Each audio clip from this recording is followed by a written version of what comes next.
Welcome to everybody to the Conversation Bridge the Gap. This is your host, Tyquan. I got a special guest here. I mean, we all know him. Cros won Freestyle Session Worldwide, holding it down. He's now like an OG, you know what I'm saying? Of the game, right? I mean, you really think about it. But yeah, bro, I just want to touch base with you. I know Freestyle Session is coming up. This is a way for me to, help promote as well, put people on my platform, and just, go deep inside the mind of the Cros ones, of all the b-boys and b-girls and the promoters and stuff. So yeah, I mean, can you kind of like summarize just a little bit on when Freestyle Sessions start, and then we can work our way towards to the now. Well, it started in 97. 97. The main reason why I started it was because like a year before, B-Boy Summit had moved to LA. Mm-hmm. They stopped doing it in San Diego because B-Boy Summit started in San Diego. So they did it for a couple of years and they stopped.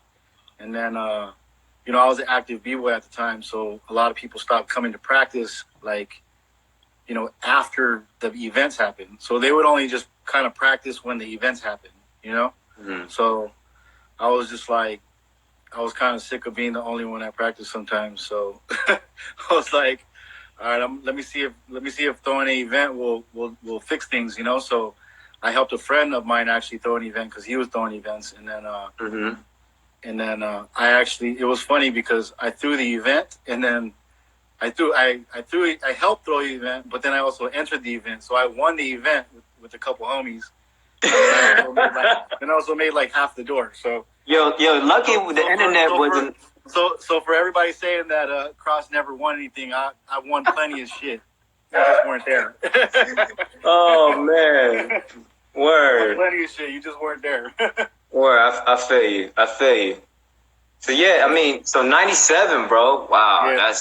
That's crazy. So really, like, it was like maybe the summer of 97 that I helped somebody throw something, and then later that year, November 97, we threw our first one, and a lot of the people that I helped, like the people that I helped do their event, they helped my event, and then just started from there, and then I just started doing it more frequently. And I actually started teaming up with, I started learning more things outside of just breaking, like immediately. You know what I mean? Like, instead of just doing B-boy events and strictly B-boy events, I started doing DJ battles, MC battles. I started doing street promotions for record labels.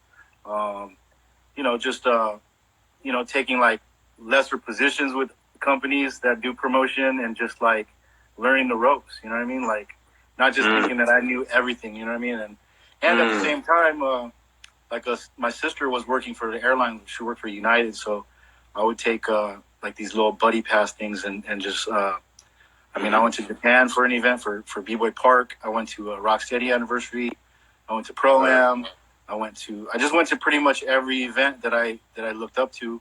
B-Boy was the Battle of the Year. I went to Battle of the Year with Rock Force and them, and just learn and just picked apart everything that I seen, and then was like, all right, I'm gonna incorporate this into my event, and then just kind of try to make it better. You know what I mean? Yeah. That's dope. So were you into business before this, or was this the extent of my business was like just street hustle shit? Word. Even before that, like, we were bartering and trading baseball cards and comic books and buy low, sell high, and just shit like that. You know what I mean? Like, it's not, the people that know how to hustle know how to hustle. Like, I know homies that have been selling candy bars since fucking the beginning of time. Like, used to go to fucking Price Breakers, buy them for 25 cents and sell them for $1, $1.50. You know what I mean? Like, there's always Omar, make $1 out of 15 cents, right? Omar, he's funny. He said, "Yo, y'all kind of look alike." I guess it's the bald head, right? What you trying to say, Omar? And it's kind of racist, bro. Nah. So how did the name Freestyle Session stuck with you? Like, so of all the names in the world, how did you pick that? It's kind of random, right? Yeah, I mean, the event was supposed to be called The Session, actually. Okay. Just The Session. But at the time, there was a club out here called The Session. So so I was like, yo, I like The Session name, though. I like that shit is like, you know, we're always calling it Session. Let's go Session, you know? So I was like, okay, what word would kind of like embrace like all the elements? So I was like, yo, I freestyle everything, so let's call it the Freestyle Session. And I was like, all right, fuck, that has a good ring to it. Let's do it, you know. And I had my graphic designers, like basically like the homies that do graffiti, like Press One and Severe and a couple other cats, and they just did the letters Freestyle Session, and it came out sick, you know. That's dope, bro. So it's just stuck with you, just like Freestyle Session. Yeah, it was kind of like, it wasn't supposed to be that, but yeah, it was supposed to be The Session, which you could kind of like use that as a short name, and then but then I was like, yo, it's the Freestyle Session, so it had a nice ring to it, and honestly, it really stuck when my homie started making logos for me and shit. Like the homie made like a tag that said Freestyle, and then I just put Session on the side, and I was like, that looks kind of tight. And then one thing led to another, and the homie Dies made one for my I think it was my 2-year anniversary or 3-year anniversary, and then we just stayed with that one, the one that we use now. So, yo, that's dope. See, that's the first time I learned something from that conversation. That's dope, Cros. So as far as Freestyle Session, we all know, you're like the main person. I know you have like a team behind you and all that. Yeah. Who's been part of your team like ever since '97? What have you like? Well, 97 to 99, I just kind of did it on my own, of course with help from friends and stuff. And then in 98, I was supposed to partner up with Foundation Fun Collective in LA. Okay. Which basically the extent of their thing was to get me a venue in LA. But then that fell through, and actually when I was promoting for Freestyle Session 5, I met Polo, the Black Eyed Peas, and me and Polo were supposed to meet through G-Wiz, because G-Wiz kept on saying, yo, you gotta meet my homie Polo, like he's doing big shit, like, because I had actually went to a couple of events that Polo threw called the Circles. He did a big rave with like Run DMC and Rocksteady Crew and a couple other people. So like, I had already heard of him. So it was funny, when I was promoting, I seen him at the Key Club in Hollywood, and I gave him a flyer, and I didn't even know who he was, but I gave him a flyer, and he's just like, he kind of looked at the flyer, and he's like, who you work for? And I was like, I work for myself, motherfucker. He was like, I be talking shit when I'm talking to people. I was like, I work for myself, motherfucker. And then he was just like, oh, you're Cros One? And he's like, what's up? I'm Polo, like G-Wiz's homie. And I was like, oh, what up? And then like, we just chopped it up real quick, and then he actually like right there on the spot, like grabbed like half my flyers and was like, yo, let me help you. And he grabbed like half the flyers and started passing them out. And he's like, all right, we're done. Let's go inside and party, because it was at a Far Side concert. It was like Far Side and like a couple of dope hip hop groups. And he was like, let's just roll in. I'm on the guest list anyway. So like he went in, we got in, had a couple drinks, chopped it up for mad long, and then at the end of the night, he was just like, yo, if you ever need any help in Los Angeles, look me up. Gave me his card, and then next thing you know, like literally 5 days before Freestyle Session 5, we had lost our venue, and he was like my last resort. And I actually called him, and I was like, yo, Polo, what's up? And he was just like, yo, what up? You ready for the Freestyle Session 5? And I was like, yeah, about that. I told him my situation, and then like, literally he didn't really know me from shit. Like he just knew me through G-Wiz and that night, and he helped me out like on the spot. He was like, yo, come up tomorrow. I have a perfect spot, and we went up there, and then we ended up kicking it all day. We get the spot. We did the event. I was like, yo, you could do all the vending for food and stuff and keep all the money, and we could, whatever. And he was like, no, I'll help you. It's all good, man. And then at the end of the day, everything went smooth. And I was just like, yo, man, like, it'd be fresh if you want to just partner up, and, we'll do it again next year. He was like, yo, I'm down. So Like literally right there on the spot after 2 days of knowing the cat. Like that's what I said, man. It's like that's my brother for life. You know what I mean? Like that's we've grown to be like brothers, and he's went on to be super successful, and through thick and thin, he still like has his foot in the culture on this side. You know? So yeah, that's dope, bro. Polo always holding it down. You know, so yeah, he's the man, and then also on top of that, of course, you know, like he's the one that's my partner in the main one, but then I pretty much curate the rest of them and just kind of partner up with people nationwide and worldwide. So, man, that's dope. Because these people asking you for info that's on the event page right now. Yeah, I'll get to that. Yeah, if you have any questions about Freestyle Session, please go to Freestyle Session Facebook page, right? There's an event page, right? And you can read all the information on there. There's a fucking flyer with all the info on it too. So. Yeah, there's a flyer. Yeah, there's an extra flyer, right? Hold up. Yeah, damn it. Yeah, there's an actual flyer for 50,000. Yeah, it's crazy because like 40,000 of it's for Breakin. Yeah, just go on Freestyle Session. I mean, there's Instagram, all Facebook. over the internet right now. Yeah. So all the information is there, y'all. So, anyways, no, y'all message Cros asking direct. I mean, we're just going through direct questions from Tyquan right now, and then we'll exactly. Later, you know? I'm down to answer questions about the event, later, but let's go through some history shit. So I want to touch base on the struggle, right? Because we always know Freestyle Session is like the top, what have you, right? You producing great events, but were there any struggles along the way during this journey?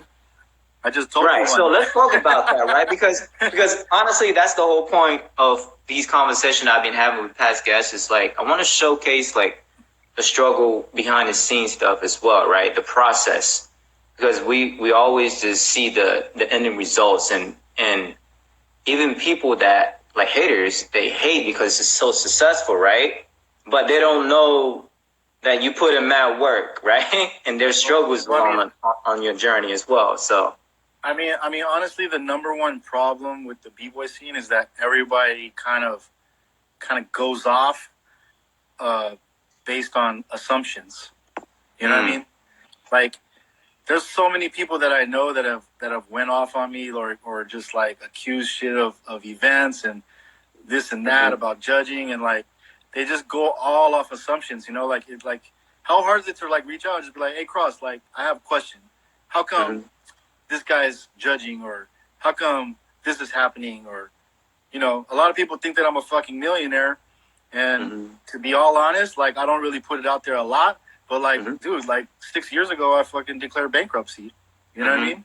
I mean, for like a lot of shit happens. You know what I'm saying? Like, there's mad trials and tribulations for especially being a promoter. Like, this is such a thankless industry. Like, you hardly ever get thanks and props or whatever, but they'll shit on you at the drop of a dime. Right, just like that. And it's crazy because I can't even believe myself that I've been doing this for 21 fucking years. You know what I'm saying? Like I can go fucking promote mad other shit. Like, you know what I'm saying? Like, but like this is my heart. This is my soul. This is what I do. This is what made me who I am is the b-boy scene. And this is my way of giving back and also still being a participant. I don't dance anymore, but I want to make motherfuckers dance. I want to make people, discover this hip hop culture how I discovered it. And that's why for me, when I do events, I'll have DJs, I'll have MCs, I'll have graffiti fucking on the fucking flyer, and I'll do it exactly however the fuck I want because it's my motherfucking jam. You know what I mean? You want it any other way? Go ahead and throw your own fucking jam. I'll come through and represent and promote it for you too. You know what I mean? Like, I'm not gonna hate. I'm not gonna hate that. What I definitely won't do is hate. Like, you know what I mean? Like, so. Yeah, man.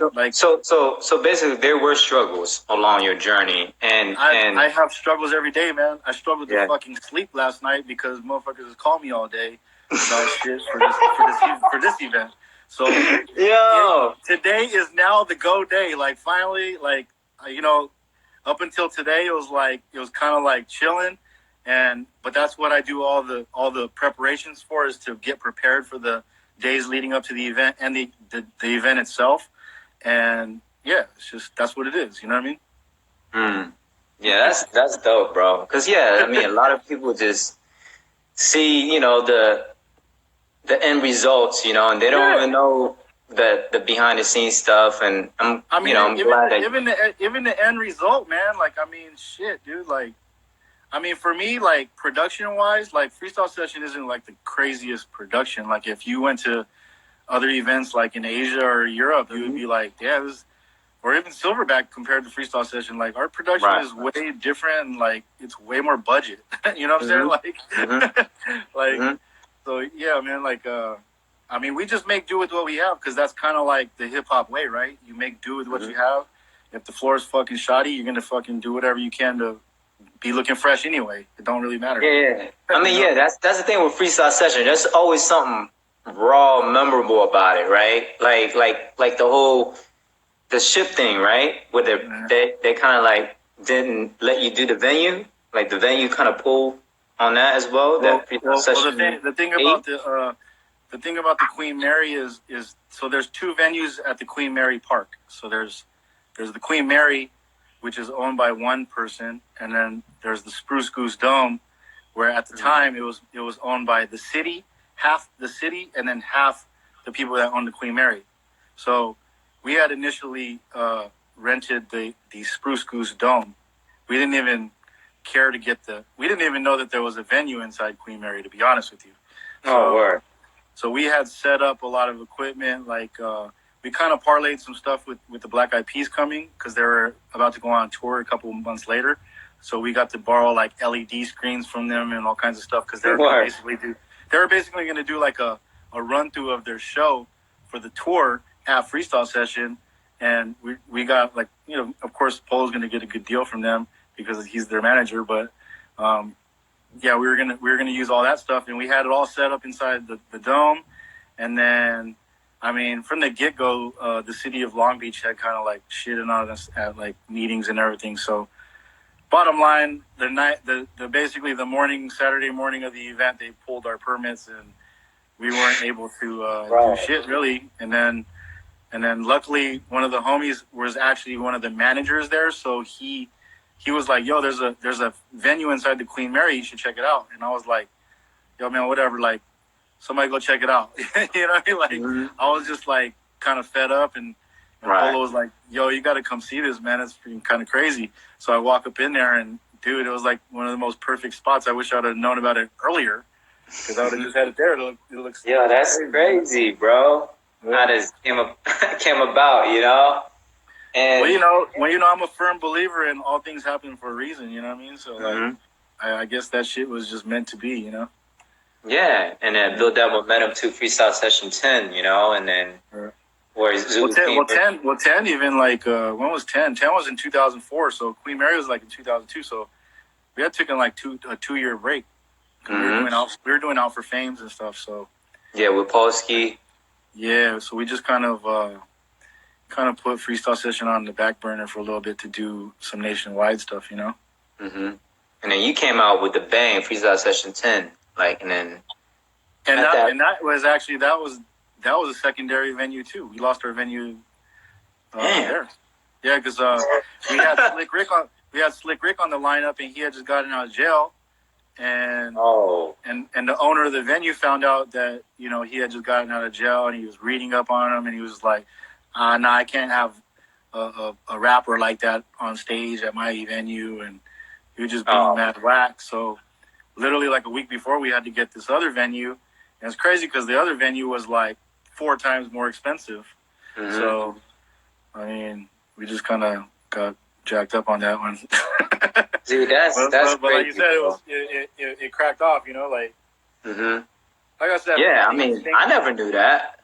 You just have to roll with the punches, Yeah. So I guess the lessons before we judge people, on their events or what have you, like, yo, it's not really that hard to like ask a question, even like privately or whatever. You know what I mean? Like once you find your answer, if you're still angry, then by all means go ahead and like put it on blast. But like 9 times out of 10 people are putting shit on blast and that they have no idea about.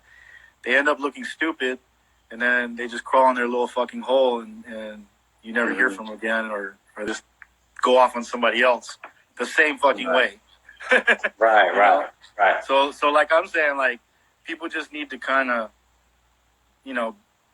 put a lot of times even in breaking, you got to like put yourself in the other person's shoe, and think of things both ways. Like things aren't always going to be one way. You know what I mean? Like I bet you if you even put Zulu Kings, like every member of Zulu Kings in a room and watch the battle, So some of them are going to say one side one, and the other side is going to say the other side one. We have arguments all the time, bro. See, that's the thing. Like a lot of people just don't know, but bro, we argue all the time about certain things. Me and Nuts going at it. And then what's crazy too was when like prominent figures in the scene are arguing, people are thinking like it's a big deal, but it's kind of like that's what people do. Like on the B-Boy scene, like they fucking argue, they're hella loud, and they're mad fucking passionate about it. And then at the end of the day, it's like, all right, cool. I'll see you tomorrow. Yeah, but it's hip hop though. If you really think about it, we like, yo, what's your favorite MC? Oh man, he's whack. It's not like it's hate or nothing. It's just for me. Like it's a little bit more harder to like. I mean, in person, I don't really like. It's all good. Like you could keep on talking, but like on the internet, like you might get cut off. You got shit to do. You might not end up, following up with it or whatever. So it's a little bit harder, and you kind of like get caught off guard sometimes, and then all these other people chiming in, and you don't really know, you don't give them the same respect as the person that's talking to you, you know. So it's a little bit different, and it's hard. It's a little harder to stomach online. You know what I mean? That's why it's like I'd rather speak to somebody privately, right, or in front of just people that we know, and just be like, yo, like, what's the problem? You know what I mean? Like. We all have different views, you know what I'm saying? So Yep. Omar said, "Be about it." I feel you. Yeah. Yo, Spin asked, "Hey, will you ever do a Queen freestyle session at Queen Mary's again?" Queen Mary? Maybe. I mean, I think our reputation is a lot more defined now. So I feel like we could pretty much do it at any venue as long as we come up with the chips, right? Yeah. The Queen's Mary was dope, bro. Yeah. And how everybody was, it was like the Thunderdome. Yeah, it was dope. Everybody's filled up, even the stairs. It was like the stairs for different sessions, and it was filled with people. And that was a fire marshal headache, but yeah. Yeah, that's right. Yeah, that was crazy, man. See, that's the thing about freestyle session. Freestyle session is like there's a lot of memorable moments, like the Queen's Mary when Freestyle Session 8 when it's booing. That one battle, it was Ground Zero versus Super Crew, right? And then the judges voted, and it's the whole. And what was funny about that one is that everybody was saying how the judges were whack, and then when the video came out, everybody's like, "Oh yeah, I see why they voted that way." Right. But nobody ever talks about that. Yeah. But we always talk about it. Like I seen Dunock was down here a couple weeks ago because he had celebrated getting a new show in Las Vegas, and we're just chopping about old shit, old times, and he was bringing that up because he was the main guy, right? He was like, "Yo, we won, man. How come we won?" And then Poe got on the mic, was like, he's gonna battle everybody. That was crazy to see Poe come out of his pocket like that, though. That's not really Poe. It was, man, like the early freestyle sessions, man. It was like you couldn't script something like that. Like we had characters in the scene, we had the villains, we had the good guys, we had like video. We had the videographer who had the teeth, Billy Bell, rest in peace. Yeah. He'd come in and he was a character.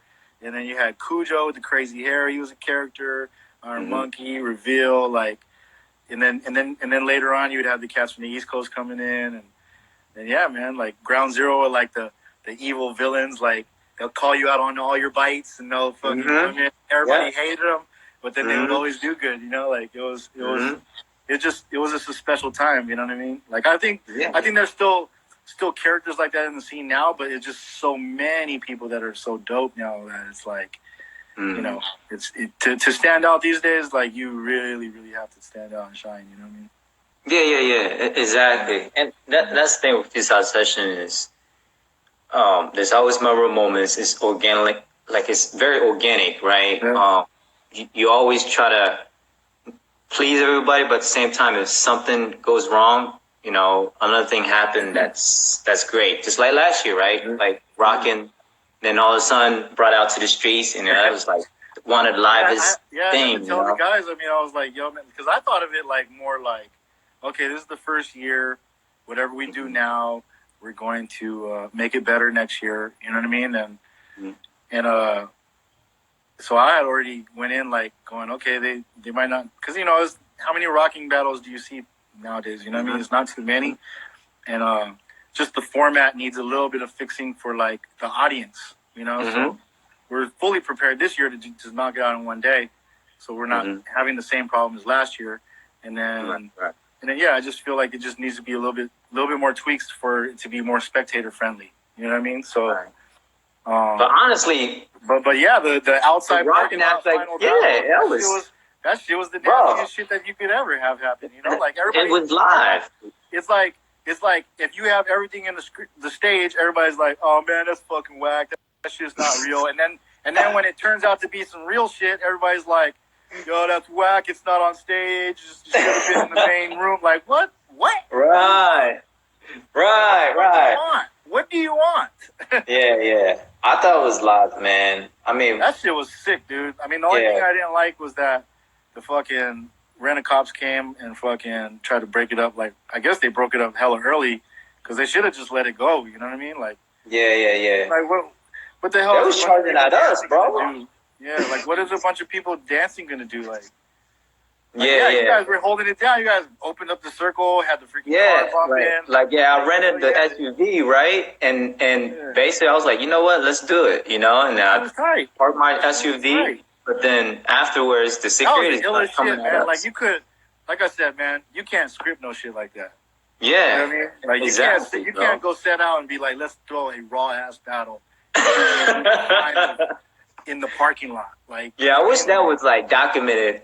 You know what I mean? Like that would be ill. But that's the thing with Freestyle Session. You never know what's gonna happen. You know what I mean? And that's what make Freestyle Session dope. You know, it's those memories. Just some of my most memorable moments at the end of every weekend, you always have, everybody has a different experience because it's such a long day and there's so many rooms and you're going to be in a different part of the event than other people are going to be in another part of the event. So you're going to hit different ciphers. You're going to get different experiences. You know what I mean? You're going to have different stories to share with people and you're never going to have the same experience every time, but every time there's always, like you said, memorable moments. Of course, everybody always says, oh, everybody just, focusing on the B-boy battles. But no, man, like when you're at the event, everybody's focused on having a good time everywhere else. The B-boy battles is just doing, of course, the people in the main area are going to focus on that. But, I mean, shit, most people, they're out on the back, chopping it up with cats they haven't seen in a long time. And exactly. Having fun elsewhere, Right. So I always tell people like this: go to a freestyle session. You don't really have to travel around the world. You're literally traveling around the world, walking around freestyle session. You see Russians, you see Chinese people, you see Japanese people. You meet people, and you extend your network. You know what I mean? Mm-hmm. Yeah, that's dope. So during like all the freestyle session events, what's going through Cros one's head? Let's get this shit done.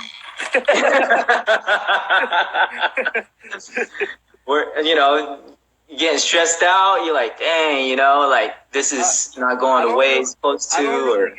I don't really get too stressed out these days. Like I said, like I try to cover my bases all leading up to the day of the event. So I kind of have a B, C, D plan, E plan. You know what I mean? Like for every little thing that may or may not happen. So I kind of try to sneak off and try to enjoy myself a little bit, like whether it be like during the prelims, give the mic to somebody else. Right.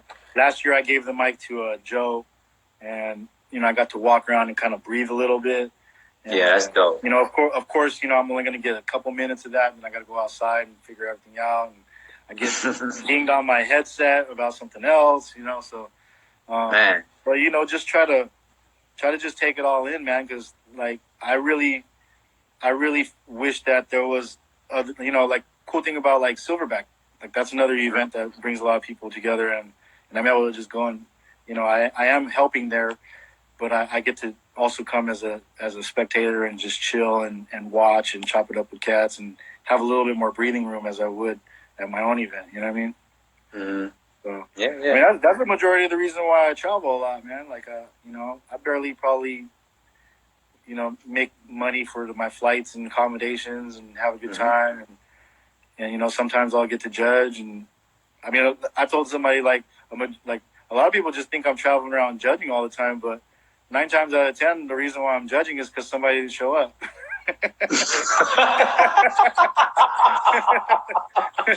Yo. Oh man, that's crazy.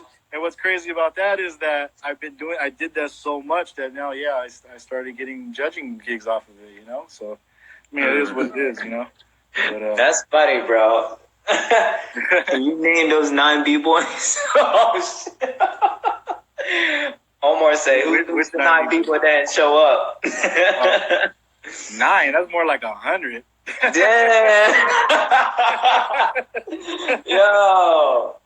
Yeah, professionalism goes a long way, and that's the thing. Like when it comes to business, it's pretty crazy that that's like the top thing for a judge is are they going to show up or not? Man, that's yeah, we got a long way to go, But that's the thing with, I want to have these conversations is to open up for the new generation, right? To learn what not to do as well, and for someone like you, who's one of the, main promoter of our scene, what do you look for when it comes to professionalism, etc.? For me, I mean, you can be super professional. I mean, it's the b-boy scene, so for me, it's just like for me when I'm doing a gig, it's more how can I help the promoter? How can I be of assistance? I'm helping by being a judge. It's not like I can't take it like I'm some kind of artist. Like it's just judging, dude. Like we're there to like make sure that the right people win, or in our opinion, and that's it. And other than that, outside of like leading up to sitting in that chair, like I don't. Your Cros. There we go. Like somebody's already calling me and shit. Oh, okay. No, but I don't want to be a nuisance to the promoter. I mean, I want to be as easy as to handle as possible. You know what I mean? Like, I've seen people like really be a fucking pain in the ass to some promoters. You know what I mean? Like, luckily for me, like since I am who I am, like, and I've built a reputation with a lot of the b-boys and a lot of the community, like I don't get as much of that. Not to say that I don't get it, but like, I get a little less than the normal person, because I've been to events where I'm just like, that dude just asked for all kind of shit. Like, like, like they want to, I want to go over here. I want to go over there. Like, take me over there. Buy me this. I need some food. Damn. I need this specific food. Like, blah, blah, blah, blah, blah. Like, you know what I mean? Like, yeah. I mean, don't get me wrong, man. You have your needs, and you're at work, so the person that's hosting should do certain things, but you got to recognize what's going on in their mind too. You know what I mean? So as far as professionalism, though, just get a schedule and just abide by the schedule. Be in the chair when you need to be in the chair. Don't have them like calling you out on the mic a million times, like yo, where you at? Where you at? Oh, he's in the bathroom. Like, I mean, you have to go to the bathroom, but damn, like, dude was in the bathroom for an hour. like, you gotta just be timely. You know what I mean? Yeah, I feel you. Yeah, that's a skill set. I mean, for B-boys and B-girls, because sometimes we're so used to just break, and then when it's time to do an actual job, right? Because judging is a job. Like, it's not it sucks because you're technically doing a job inside like your favorite like play place. Like you're there and you want to have a good time, but then you have to judge. So sometimes you just have to turn it off and just like, yo, I'm here to work. So you know what I mean? Like after I'm done with my job, then it's time to let loose, which usually winds up happening at the after party or something. You know what I mean? Yeah. So that's the main thing I want to, once people watch this and whoever the new generation watches, just be professional, and show up on time. And that's one of the key thing that we need to do better as a community, at a collective level, right? Is being on time, being disciplined in that area. I mean, and even like, and things get thrown off schedule. Like I'm the fucking number one fucking promoter for that shit. like when I call my shit the freestyle session, is really a freestyle session. Like I could, like last year we were like, yeah, we're going to start at 3. We're going to do registration from 12 to 3. I swear to God, at 3 o'clock, we had like 2 crews signed up at 3 o'clock. And this is like full on crew battles with 10 people. Like people like literally started coming at like 2, 3 o'clock. And then, we had to like get on the mic, like, yo, you guys need to sign up, And finally, like they started signing up. And then once we started, then they were like, oh, I got to go sign up. And then they started signing up more. We didn't even finish the sign up till like 5 something. Yeah, so. Bro, will you ever stop to say, an event like freestyle session, right? And just say the sign up ending is at 3 p.m. and someone show up at 4. I'm sorry. I've been super close just to be like, it always usually happens to like the last 2 or 3 crews maybe. I'll just be like, yo, man, we're done, homie. Like. But then, like we try to be so cool and accommodating. So a lot of times we'll just be like, all right, cool. It's all good. Like even for this weekend, we don't really have our online setup is kind of whack. So I've been wanting to push it more, but I haven't because we're going to have to use a whole nother system anyway. So we're developing a new system right now. So, I mean, I really wanted to just do only online. So cut it off on Friday and nobody could do it on Saturday, Right. But I don't think we're ready to do all that yet. So, but yeah, in the future, before the day of the event, like if you ain't signed up, you're fucking assed out. And I'm gonna convey that for sure. I mean, I really think you should implement that, Cros. Just, bro, it's just accountability. You know what I'm saying? No, and I think, I mean, there's a whole new wave of new generation of B-boy and B-girls that's coming inside the scene, and I feel like if you do it and then they know, like, okay, freestyle session is that, right? Yeah, you gotta be accountable, and so you gotta show up on time. If not, we can't be bound. I don't care. We just gotta make it the norm, We gotta just make it the norm. Like Battle of the Year doesn't deal with that. They already had their like top 16 for like a month going into it. Same with Red Bull, Like they don't even have to deal with shit like that. Like only we have to deal with shit like that, Like. The ones that are more opening up, so yeah. I don't know. Like, it's like Omar saying, you're just enabling them. Yeah, like we feel like we're doing one thing when we're doing the exact opposite. So one day it'll happen. Yeah. And Crazy Freddy's saying, don't go to your job high or drunk. Oh yeah, for sure. Yeah, it is a job, man. It is a job, Yeah, so all the new generation B-boys and B-girls, don't do that. And even I mean, and these new events, man, a lot of them are really long, dude. Like, I did an event in China and there was like 200 real crews, like 210 people, 10, 15 people crews. I was judging for like 14 hours a day, barely eating, you know what I'm saying? And like, yo, this shit is not for everybody. Some judges, if you see prominent B-boys and you don't see them judging, 9 times out of 10, it's not because people aren't asking them, it's because they're like, nah, I got a job, or it's like, nah, I'm not going to do it for that much. You know what I mean? Because And then there's some people that just want to travel and go do their thing, and they just do it, you know? So, like I said, man, it's all assumption. Like, a lot of people just are assuming that a lot of people are assuming that I'm judging at every event that I go to, but I probably judge maybe 10% of the events that I go to, you know? Right. I'm more there to slang gear and try to make some money. Yeah. And just vibe out. Yeah, I feel you. One of our viewers, Tongue of MF Kids from Orlando, he asks, how do you deal with b-boys who complain about promoters not being qualified to be in a judging? Qualified to what? To qualify judging or qualified? Yeah, qualified to be in a judging panel. How do you deal with those b-boys? I mean, the person, it's like I look at it like this.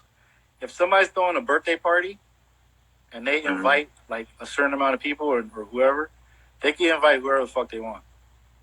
So literally, the promoters could do whatever the fuck they want. They could hire whoever they want. If they want to hire a promoter to do the job, that's their own prerogative. It's the b-boy's responsibility to look at the judging panel and figure out if they indeed want to go themselves, if they want to get put up against judgment against that person that's judging. So, and you know, you don't have to go to the event. You don't have to enter.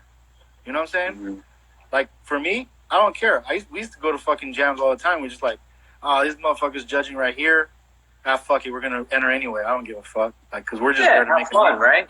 We're just there to have fun with the crew, and we're just there to make a name for ourselves. If we win something, cool, we won something. I mean, granted, the days now there's a lot more at stake, but at the same time, it's like, yo, there's always going to be other events where they're probably going to have the lineup that you actually think is going to benefit you. But then come to find out, a lot of times, I've had different fucking events where I had different judges, and people, like, before the event, everybody's like, oh, this is a fucking sick lineup. And then afterwards, they were like, yo, that was the worst lineup ever. Yo. You know, it's like I said, man, it's all trial and error. You never know what you're going to get.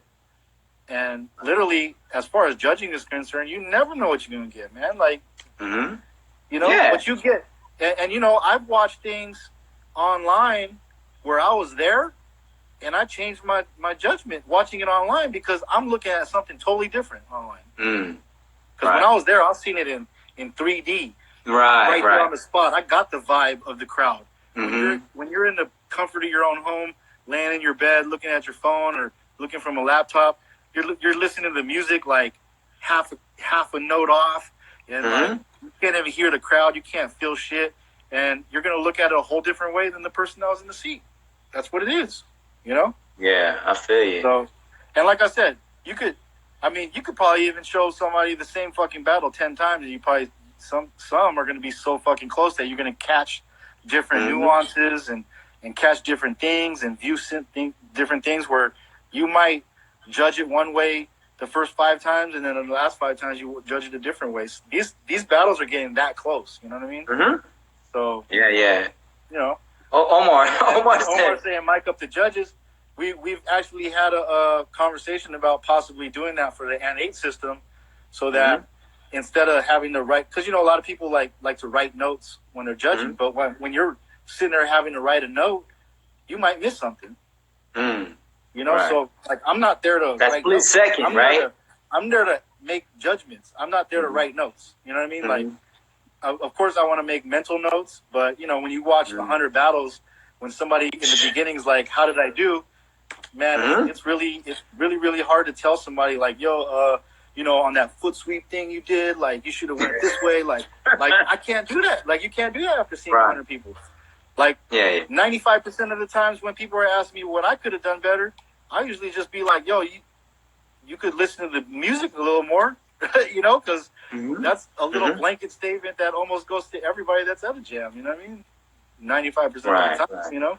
But yeah, I mean, you know, you could write notes and stuff down. But like I said, like having a headset and just being like, "Yo, all right, that," you know, you could actually be like, if somebody had, "Yo, can I get the recording from the event?" Yeah. You give it to them. They listen to exactly what you're saying as the battle's happening. Kind of get like a a judging commentary. But you know, it's like we're doing the Yo.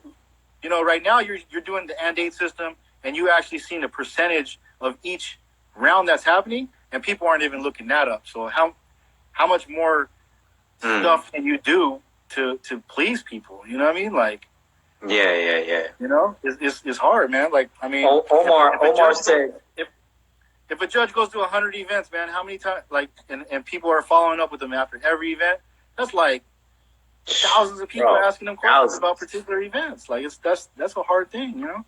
Yeah. I think Omar said, what do you say? Omar, what did Omar say? When we get instant replay at freestyle session. It's crazy. Instant like, replay, yeah, he bro. did land on his ear. He did. Yo, that's crazy. But that's dope if you mic the judges up, bro. That would be, you know. Yeah.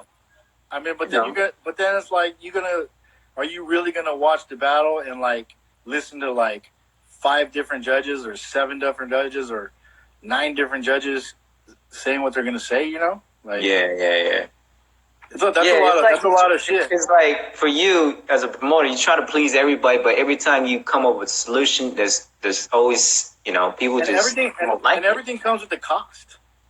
Everything comes with the cost, you know, like I said with the and 8 system, like the Monster versus Red Bull battle, like I had like went onto the site, looked at the percentages because I was like, man, because I kind of thought Monster had it, you know. I looked at the percentages though. That shit was mad close. Like, it could have went either way. You know what I mean? Yeah, I like the NA system. Yeah. And honestly, even the it makes the prelims even better, right? Like, the prelims is the efficiency. Better. Like, yeah.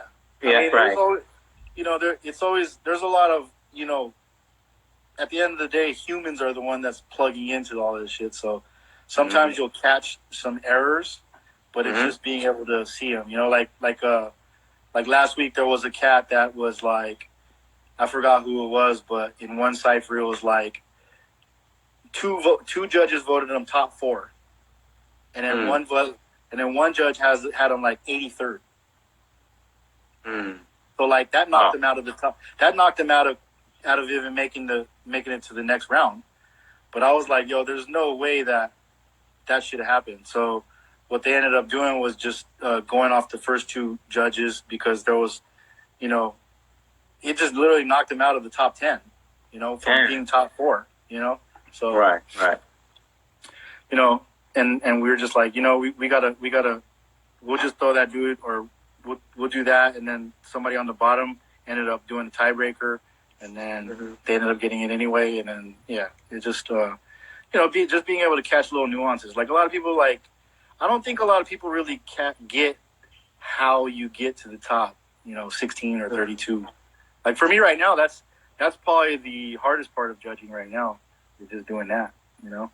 Right. Yeah. And a lot of people don't know, like you know, like for me, like I just do I just have every judge, you know, judge each B-boy from 1 to 10.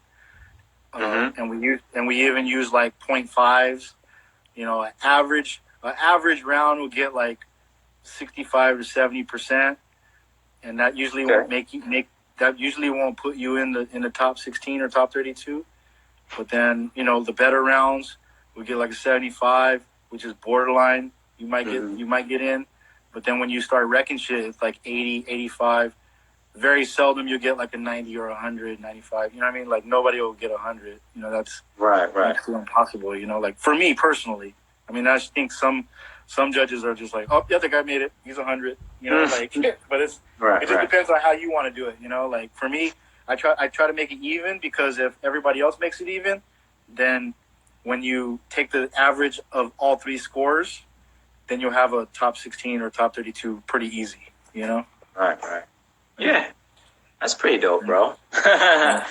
Omar said, "What's the and 8?" it's and 8. And the number 8.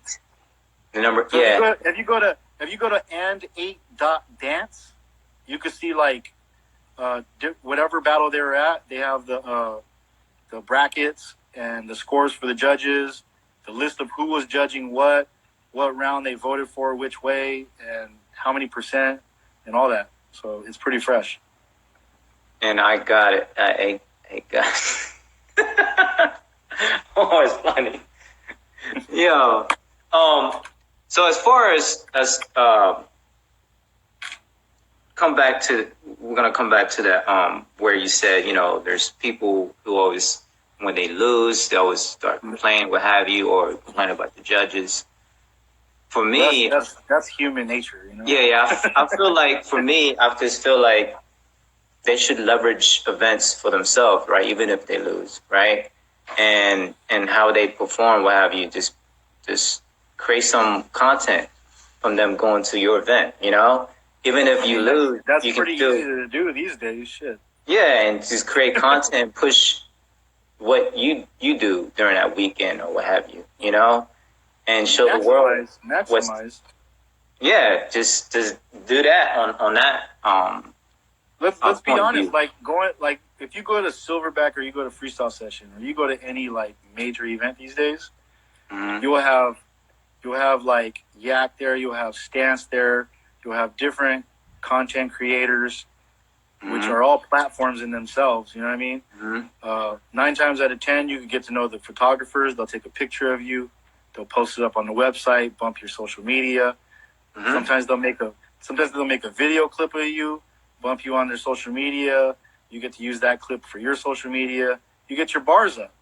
You know, I don't know the metrics of like a lot of like the top b-boys and what happens before and after an event, but it'd be pretty interesting. I could almost tell you that a lot of people that do good probably get a nice little bump on their social media, which in turn like turns into business. You know, like whether they get invited to different events. Like, you know, you ain't got to win an event to get flown out to events. You know what I'm saying? Like, I've seen a lot of people, like perfect example, Ills, a couple of years ago, came to Freestyle Session San Diego. Like, nobody know who that cat was, you know? But after Freestyle Session, I think he had like a Stance feature. He had photos on Stance. He had photos on other platforms, on the Pro Breaking Tour. He made top 4. He beat like some pretty big names, and like at the end of that weekend, everybody knew who he was. Wow. Now, and even talking to him now, like he damn near turned that into damn career. You know, at least for a little bit. I think he went back home and started working a job again. But like, you know, like I mean, that could take you a long way, man. Like, you know, like I still don't think that breaking is like a full-time gig yet. It's kind of like one of those things that you do on the side, nice little side hustle. Of course, it's dope for your physical fitness and just, you know, for your soul, you know, getting out, dancing, networking, and, you know, but it's not a main thing yet. That's not to say it can't. We're working towards that. That's not to say, and that's not to say that some people are or aren't. You know what I mean? There's a lot of people making money doing this.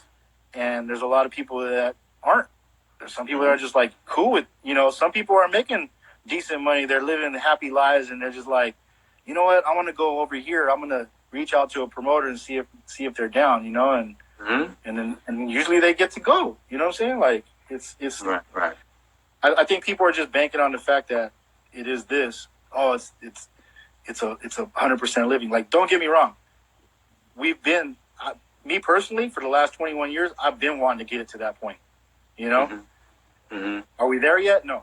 Are we way more? Are we way more ahead of them we were in '97? Hell, the fuck yeah! In '97, literally two crews were traveling around the world. It was Air Force crew and Rocksteady crew, and that was it. And maybe Battle Squad, and that was it.